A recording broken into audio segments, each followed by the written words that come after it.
Iran വ്യോമത്താവളത്തിന് നേരെയുണ്ടായ ആക്രമണത്തിൽ മഹാൻ എയർലൈൻസ് വിമാനം തകർന്നു. ഇന്ത്യൻ സഹായം ഇറാനിലേക്ക് കൊണ്ടുപോകാനിരുന്ന വിമാനമാണ് തകർന്നത്. അടുത്ത ആഴ്ചയാണ് വിമാനം ഇന്ത്യയിലേക്ക് വരാനിരുന്നത്. വിഷ്ണു പ്രസാദ്, വിഷ്ണു, ഈ സംഭവവുമായി ബന്ധപ്പെട്ട് നമ്മുടെ ഭാഗത്ത് ഇന്ത്യയുടെ ഭാഗത്ത് പ്രതികരണമുണ്ടോ? മറ്റു വിവരങ്ങൾ എന്താണ്? രതീഷ്, എന്തായാലും ഇന്ത്യയെ സംബന്ധിച്ചിടത്തോളം ഇന്ത്യയിൽ നിന്ന് പോകേണ്ടിയിരുന്ന രണ്ടാമത്തെ ലോഡാണ്. അതായത് ഈ പറയുന്ന ഇറാനിലേക്കുള്ള മാനുഷിക സഹായവുമായി പോകേണ്ടിയിരുന്ന ലോഡാണ്.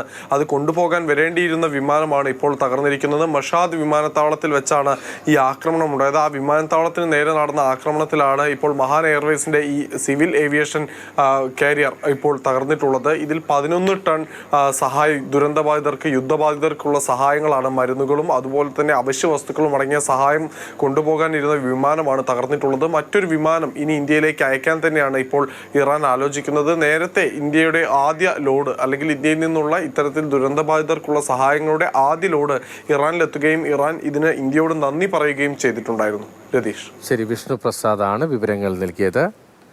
ഇറാൻ വ്യോമത്താവളത്തിന് നേരെയുണ്ട ആക്രമണത്തിൽ മഹാൻ എയർലൈൻസ് വിമാനം തകർന്ന് ഇന്ത്യൻ സഹായം ഇറാനിലേക്ക് കൊണ്ടുപോകാൻ വേണ്ടി സജ്ജീകരിച്ചിരുന്ന, നേരത്തെ നിശ്ചയിച്ചിരുന്ന വിമാനമാണ് ഈ ആക്രമണത്തിൽ തകർന്നത്.